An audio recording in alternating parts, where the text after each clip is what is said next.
No, I'm just kidding.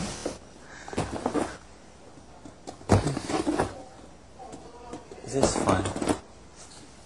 I'm starting to enjoy.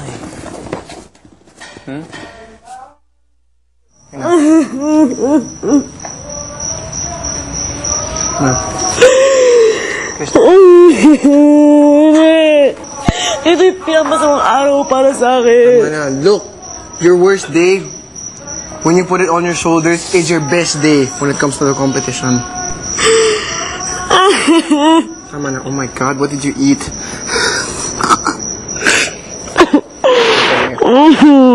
Labas mo lang.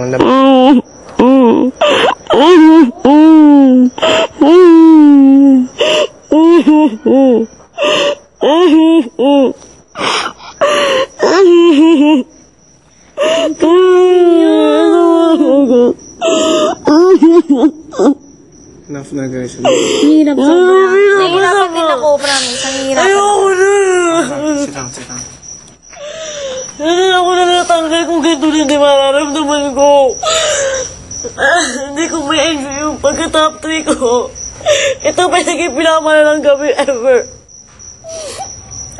Kung ano nararamdaman niya ngayon, doble na nararamdaman ko 10 beses. Sa lahat ayoko ganito. Siya pa yung pinaka, ano mo yun? This na in-expect ko na magre-react ng ganito. Kasalanan ko, hindi ko siya masisisi, pero ang hirap ko ganito. Panlunurin mo lang sa pool na yan po siya. Ayoko na ganito, promise, hindi ko sanay. Hindi pa nasinan, ano yun? Matawid sa multo. Hindi ako ganun klaseng tao. Habang buhay na magbabago yung pagtingin niya sa akin dahil lang dito. Oh my God. Hindi naman. Magbabago na yan, Lizelle, alam ko. Hindi, tulad natin yan. Kailangan hindi ko talaga ma-enjoy siya pagka-top 3 ko.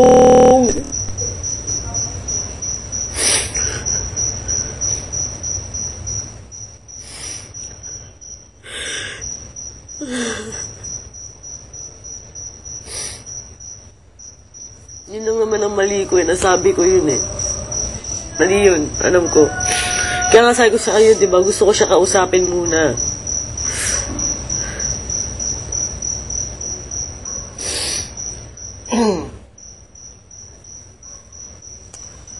Ang hirap. Ako din, nahihirapan na. ESO nga ako kanina pa. Ano nararamdaman niya kayo? Mas malala talaga nararamdaman ko. Ang parang hirap mo ako yung nasa middle. Oh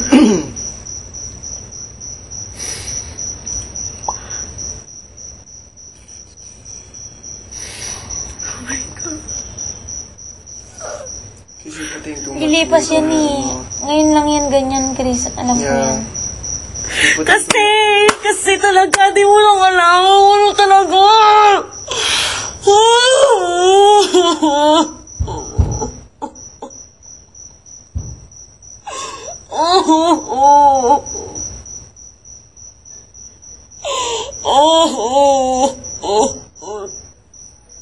Di na ako mananahimik talaga, Evo.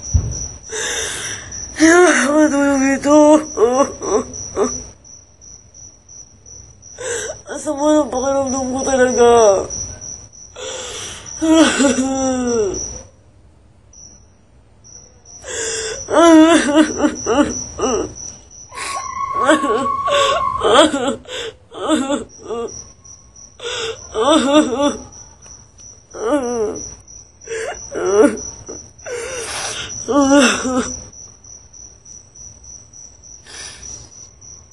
Manakit talaga ng damdamin. Si Hansen pa.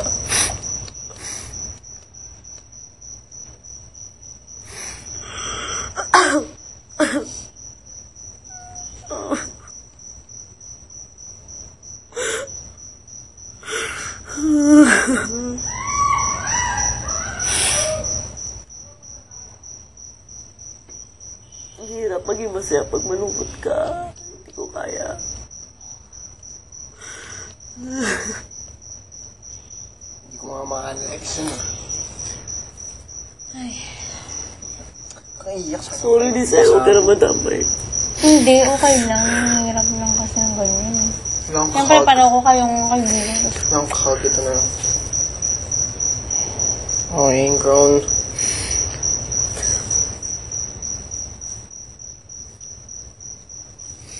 Ngayon ko lang napata na yung tabako. Ang naman lapad. Hindi naman masyado. Ano ka ba?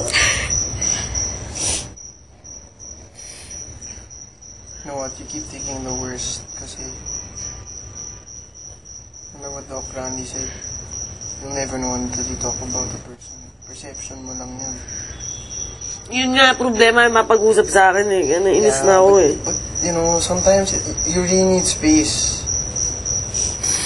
Sorry, hindi kasi ako sanay ng ganito walang pansinan. But then look, ikaw hindi ka sanay. Paano kung he needs space? Kaya nilalabas ko ng ganito eh. Di But ba you yung... don't have to be so hard on yourself, Chris, because I'm not. Dito yung point na nilalabas ko lang lahat.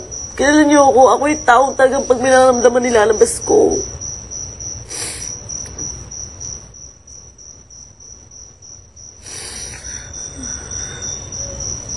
Hirap talaga.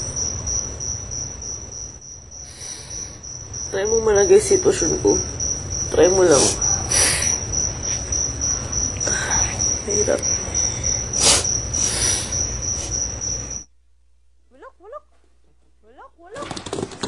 Ano mo, Laani? Kung ako rin magiging bottom, magiging probe. Siyempre, ganun din feel ko. Kasi, I like this. Gusto ko to. At ganun din yung naramdaman mo ng maging bottom. Kaya, respetohin na lang natin. Pero ako nga yung walang respeto eh. Sabay ganun. Hindi naman. Gusto mo ba ako magstay dito? Alis na ako. Ano ba, Laani? Wala lang. Pinapagulo mo lalo ang isip niya. Wala, hindi naman eh. Hindi, alam mo, Laani, gusto ko ng tao magstay. Kaya, be happy. Hindi, I mean so dito sa loob. Siyempre. Gusto niya yata mag-isa. Hanggang, sige na. Kain ka na. I ate already, thanks. I ate already, thanks. Thank you. So, promise, kahit anong mangyari, friend talaga kita. Pag naman,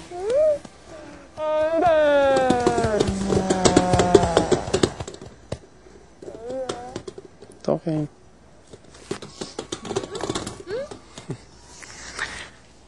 Okay, Arnie. It's okay. hindi na nga, babay na.